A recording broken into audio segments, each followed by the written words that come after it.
Assalamualaikum warahmatullahi wabarakatuh. Perkenalkan, nama saya Ahmad Muzadi, NIM 3011810003 dari Informatika Angkatan 2015. Pada kali ini saya akan mempresentasikan mengenai beberapa hal tentang audit lingkungan.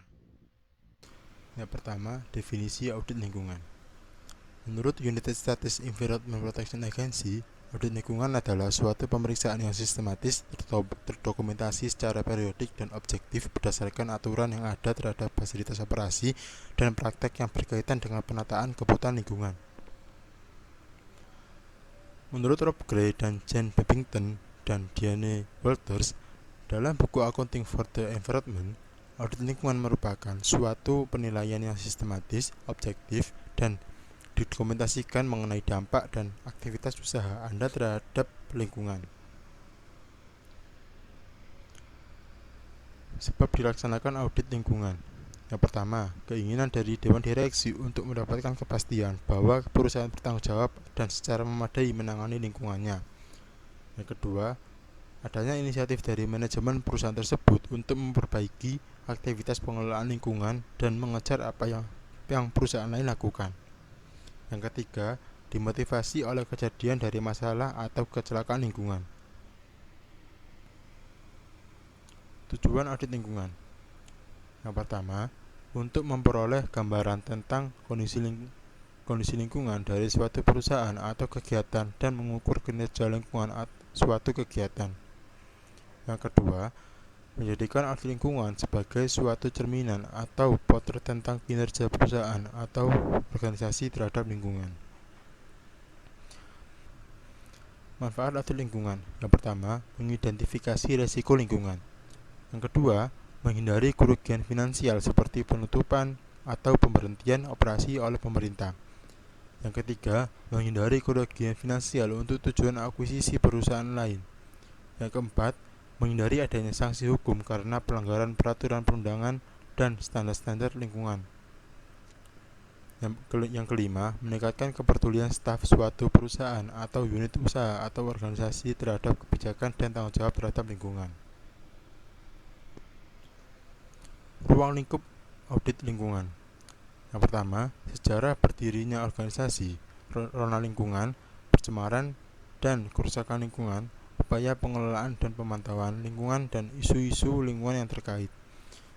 Yang kedua, perubahan rona dan kualitas lingkungan sejak kegiatan dibangun sampai dengan waktu pelaksanaan audit lingkungan. Yang ketiga, penggunaan input dan sumber daya alam termasuk energi, proses produksi yang dihasilkan, dan limbah-limbah yang dihasilkan. Yang keempat, identifikasi penanganan dan penyimpanan bahan kimia, B3 serta potensi pencemaran dan kerusakan yang mungkin akan timbul. Yang kelima, kajian risiko lingkungan. Yang keenam, penataan terhadap perizinan, standar-standar dan pengolahan B3 dan limbah B3. Yang ketujuh, penataan terhadap hasil AMDAL. Jenis-jenis audit lingkungan. Yang pertama, audit penataan.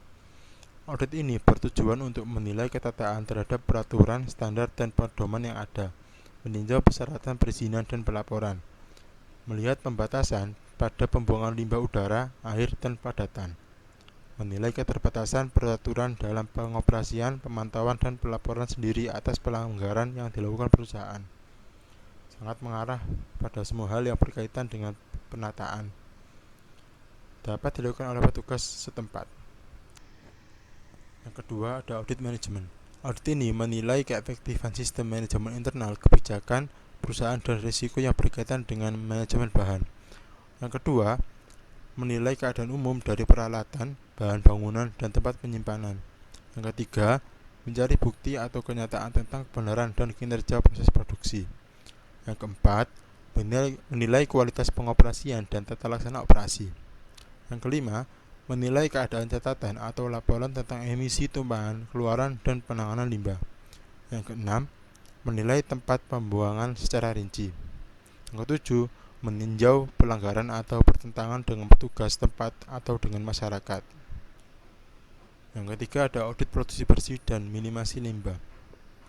Tujuan audit ini mengurangi jumlah timbunan dan produksi buangan limbah, menggunakan analisis kualitas dan kuantitatif yang rinci terhadap praktek pembelian, proses produksi, dan timbunan limbah. Mencari tindakan alternatif pengurangan produksi dan pendaur ulangan limbah.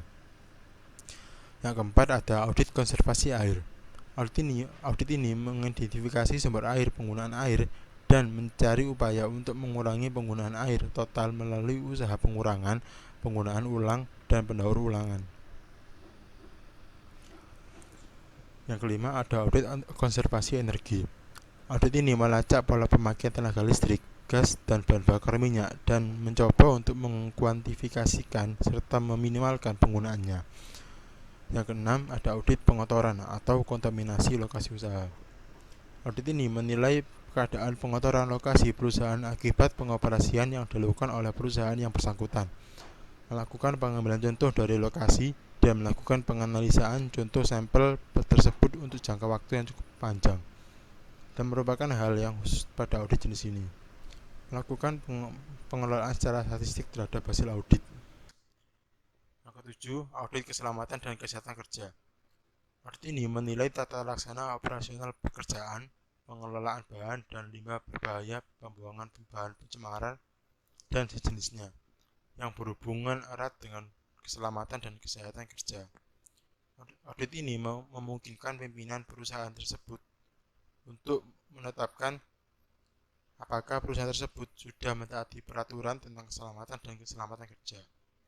Yang terakhir, yang kedelapan, audit perolehan. Audit ini meninjau praktik pembelian, mengidentifikasi hasil produksi dan peralatan alternatif dapat dilakukan terpisah atau sebagai bagian audit minimasi limbah atau audit produksi bersih. Biasanya melibatkan pegawai bagian pembelian. Melihat alternatif dari sederhana sampai yang genting. Tahapan pelaksanaan audit. Tahapan yang pertama, pendahuluan. Penerapan audit lingkungan akan tergantung kepada jenis audit yang dilaksanakan, jenis usaha atau kegiatan, dan pelaksanaan oleh tim auditor. Tahapan yang kedua, pra-audit. Tahap ini akan menentukan keberhasilan pelaksanaan audit dan tindak lanjut audit tersebut. Tim auditor mempersiapkan informasi dan ketentuan sebelum pelaksanaan audit berlangsung, seperti penentuan tim auditor, biaya pelaksanaan aktivitas di lapangan, struktur organisasi, dan lingkup usaha atau kegiatan yang akan diaudit. Tahapan yang ketiga, kegiatan lapangan. Di kegiatan lapangan mempunyai beberapa tahapan. Tahapan yang pertama, pertemuan pendahuluan. Mengadakan pertemuan dengan pimpinan usaha atau kegiatan untuk mengkaji tujuan audit, tata laksana, dan jadwal kegiatan audit. Yang kedua, pemeriksaan lapangan. Dengan melaksanakan pemeriksaan lapangan, tim auditor dapat menemukan hal-hal yang terkait erat dengan kegiatan audit, namun belum teridentifikasi dalam perencanaan. Yang ketiga, ada pengumpulan data. Data dan informasi yang dikumpulkan harus terdokumentasi dengan baik agar mudah ditelusuri kembali. Tujuan utama pengumpulan data adalah untuk menunjang dan merupakan dasar bagi pengujian hasil temuan audit lingkungan. Yang keempat, ada pengujian. Dalam menguji hasil temuan audit, tim auditor harus menjamin bahwa dokumen yang dihasilkan merupakan dokumen yang asli dan sah. Oleh karena itu, tata laksana audit harus menentukan tingkat pengujian data yang dibutuhkan atau harus ditentukan oleh tim auditor. Yang kelima, ada evaluasi hasil temuan. Hasil temuan audit harus dievaluasi sesuai dengan tujuan audit dan tata laksana yang telah disetujui untuk menjamin bahwa semua isu atau masalah telah dikaji.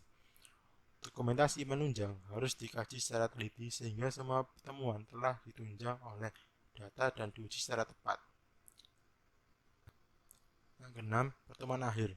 Setelah penelitian lapangan selesai, tim auditor harus memaparkan hasil temuan pendahuluan dalam suatu pertemuan akhir secara resmi. Pertemuan ini akan mendiskusikan berbagai hal yang belum terpecahkan atau informasi yang belum tersedia. Tim auditor harus mengkaji hasil temuannya secara garis besar dan menentukan waktu penyelesaian laporan akhir.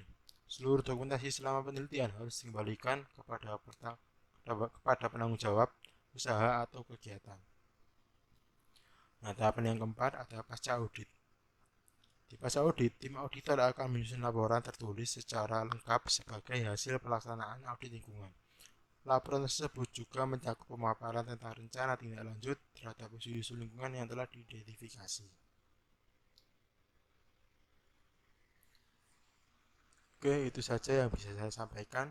Kurang lebihnya mohon maaf apabila ada kesalahan dalam pengucapan kata.